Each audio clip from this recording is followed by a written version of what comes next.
The Sacramento Kings are expected to open talks for a potential De'Aaron Fox trade ahead of the February 6th deadline, sources telling our Shams Charania, who will be with us momentarily. Fox, 27, has 1 year left on his contract before he hits free agency in summer of 2026, and sources said he has not shown a willingness yet to commit long-term in Sacramento. De'Aaron has spent his entire career there and has climbed the franchise ranks, ranking top 5 in points, assists, three-pointers made, and field goals made. He also holds the Kings' single-season scoring record with 60 points. All right, let's welcome in the crew. Shams, great to have you with us. Of course, Mad Dog is still here, and Stephen A was dealing with some technical difficulties, efforting to get on camera, and we're glad we have you. So good morning, everybody. I want to dive right in because there's a lot to unpack on the NBA front, which I've been promising the audience for the last half hour. Shams, I'll start with you. You broke this story. What is the latest on the De'Aaron Fox front?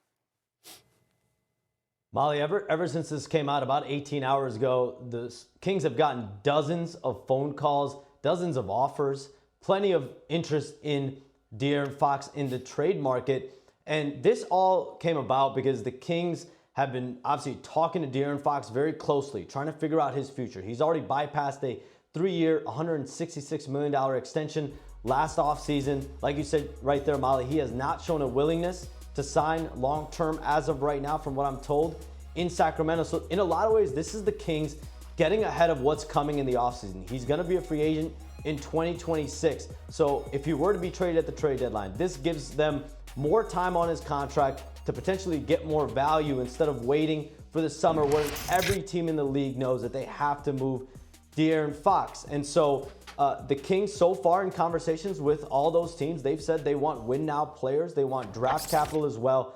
This is a massive domino. We've been talking about Jimmy Butler for weeks on end, but this is a player, this is a different situation. De'Aaron Fox is in the prime of his career. He's a max contract, no-brainer, and he has the ability to transform a team. So then the question goes, where is De'Aaron Fox going to end up? And as I reported initially, he has some leverage because he's a 2026 free agent. Him and his representation, Clutch Sports CEO Rich Paul, they have a destination already in mind. I've asked Rich Paul to confirm what I've heard. He has been unwilling to me to confirm, but league sources tell me that the San Antonio Spurs are De'Aaron Fox's preferred destination. And so the Kings will discuss deals with, I'm sure, the Spurs. The Spurs have a level of interest. There's multiple other teams with interest in De'Aaron Fox as well. And they're going to see if they can find a deal between now and that February 6th NBA trade deadline, and if they can recoup the ultimate value, the utmost value for De'Aaron Fox, because if he's a rental for any other team, there is question on what price you're willing to pay. Well, we know he can certainly change the fortunes of a franchise. It'd be interesting to see what you just mentioned, him linking up with Wemby. Stephen A., let me ask you this, though. Where do you want to see Fox land? Well, me personally, I would love to see him in Los Angeles. I mean, you're Anthony Davis. You might want a big man, but you ain't going to sneeze at the thought of the Los Angeles Lakers getting a 27-year-old who's averaged 25 points per game at least over the last 3 seasons. De'Aaron Fox, just so you know, Shams, just so you know, Doggy, Magic Johnson, the basketball savant, the 5-time champion, the greatest point guard who ever lived in the eyes of so many people, obviously one of the greatest players to have ever played the game of basketball, was an executive for the Los Angeles Lakers. He was running the show a few years ago in 2017. It is the only argument he and I have ever gotten into in the 25-plus years that I've known him. And the argument was me begging him, do not draft Lonzo Ball, De'Aaron Fox, because I had heard about what De'Aaron Fox had done to Lonzo Ball in the past, and then I witnessed what he did against Lonzo Ball and others while at Kentucky in the NCAA tournament, and I said, this brother's legit, he's big time. I don't want to hear about Chino Hills. I don't want to hear about, the business decision that comes with it, and you know what, it's going to sell tickets. This brother will end up selling you tickets because he's got that kind of game, and I believe as we sit here today, it's the only time in my career covering basketball that I have been more right than Magic Johnson. Having said all of that, this is what the situation is. When you look at Sacramento, and obviously him wanting out of Sacramento, it stands to reason why San Antonio, as Shams reported, would be a primary destination or a preferable destination. His wife, from my understanding, is from that area. So going home, certainly happy wife, happy life, as the saying goes. People can look at it that way. You can look at Miami and what they're trying to do in unloading Jimmy Butler, whether or not that's a possibility. Houston has a boatload of talent, young talent, and an exceptional coach in Ime Udoka. To have somebody like De'Aaron Fox, he could do some things with them as well. But me personally speaking, when I think about LeBron, the way that he's looking, when I think about Anthony Davis, the way that he's looking, this is how good I think De'Aaron Fox is. Anthony Davis wants a 5. If they didn't get a 5, but they got De'Aaron Fox, I think Anthony Davis would be all right. I think he'll be all right with that. That's how I feel about him. I think in this situation, I hate it for the Kings. I hate it. He has been nurtured by that franchise. They're going to be dead without him.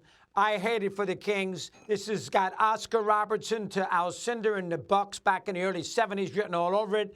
Now, Oscar had played 10 years for Cincinnati. He hasn't done that now for Sacramento. But I don't know what the Kings are going to give him. I mean, what the Kings are going to get. I mean, what is San Antonio going to give Sacramento that's going to be of any level of equal value? I mean, they have, what, Castle? Who do they have? I mean, they have Wembanyama, and they can't give, and they stink without him. So I don't know. Sacramento's in an impossible spot. Now, I disagree with the word transform. The idea that he's going to transform San Antonio, transform them into what? Has he transformed Sacramento into an NBA champion? They've never won a playoff series with him there. So they lost to Golden State. So the idea that he's going to go to San Antonio and they're going to win the NBA championship, I'm not buying that. He'll make them better. He gives them a wing, the two of them together. I get it. But I just don't like this as far as the Kings are concerned. It puts them in an impossible situation. Yeah, Mad Dog. So the Spurs have up to 9 first-round picks that they can trade. They have a boatload of second-round picks. They have all their pick swaps available as well. Yeah, they have young talent as well. Stephon Castle, Devin Vassell. There are a couple pieces on the roster where if you're the Sacramento Kings, do you ask for a guy like Stephon Castle? Do you ask for Devin Vassell? Do you ask for 3, 4, 5 first-round picks? That's going to be the negotiation between now and the February 6th NBA trade deadline. What can you get for De'Aaron Fox? And that is the biggest thing, though, Mad Dog, like you just said. The fact that in league circles that I know of, the Spurs are that team that him and his representation have locked into. If that is really the choice and that is where he's going to sign long-term, a team is not potentially going to give up all that they can to go get a player that might be a rental or may not want to be there. And one other thing, Stephen A., on your Lakers request, I can say right now, I can report here, the Lakers are not a destination of choice for De'Aaron Fox. That is not a team that, as of right now, I'm told he would be willing to commit long-term to. He is obviously very locked in on one team. Listen, I know that because I saw your report from earlier today. I appreciate you reminding the audience of that. I'm just saying that that's what my preferred destination for him to be, because I think that he has the talent coupled with LeBron and AD to help take them over the top in the Western Conference as presently constructed. Plus, he could live for years with Anthony Davis. Now, Anthony Davis ain't Wembanyama. Wembanyama is already the best defensive player in basketball. He's soon to be the best player in basketball at the rate that he's going. But when you bring up those 9 picks, when you bring up Castle and Vassell, and Vassell, when you look at those 2 players, those 2 assets that they can unload, along with multiple picks. Let's be specific about those picks. Right here, just looking at my notes. Hawks, future picks from the Atlanta Hawks, Minnesota Timberwolves, obviously, are notable. The Spurs also control swap rights on Sacramento's 2031 first-rounder, thanks to the DeMar DeRozan deal this past offseason as well. So all of those things come into play. I'm looking at it from that standpoint, and I'm saying you got draft capital, you got 2 players you can afford to unload. You're looking towards the future. There's not a win-now directive on the San Antonio Spurs. So all of those things would appear to make it ideal for San Antonio. The problem is San Antonio may not feel pressed to make anything happen right now because they might want to hold on to those assets. They might not be willing to make a move. I don't know how smart that would be because they're saying, hey, well, he'll just come to us in 2026. You don't know that. That's a year away. You understand? It's 2025 right now. You got the rest of this season to go through and the summer and through next season before free agency kicks in and he can go anywhere he wants to go. I don't know if you want to wait that long if you're the San Antonio Spurs, and that's why I think these other teams have to be taken into consideration in terms of recognizing what they may have to offer. Tomorrow is not guaranteed. You can't look a year and a half down the road. Maybe a few months, that's different. But a year and a half down the road is a bit too long. Yeah, but it's interesting to hear Wemby. They're not going to win an NBA championship right now, the Spurs, even if they made the trade tomorrow for Fox. They're not ready to win an NBA championship yet. That would be the idea. So, Steve, you made a great point. Sit tight.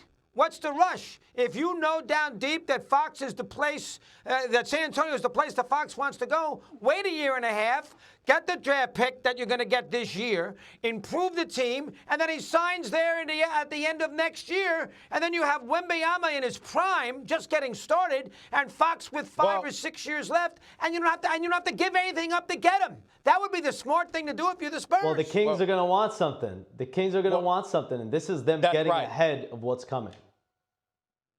Go ahead. Exactly. And by the way, you got to listen. Even though you got your slick, even though you got your hair slicked back and everything. Listen, I'm trying to get adjusted to the look that you got on you today, doggy. That's a different subject for another day. But if I'm San Antonio, if I'm San Antonio with the inordinate amount of assets I have available to me, Shams, doggy, I'm not waiting until 2026. I'm gonna go get him now. Now, mind you, the asking price can't be but so steep.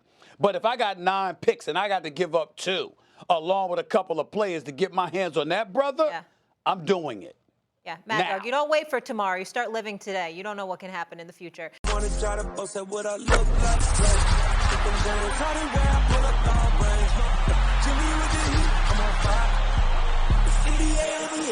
fire.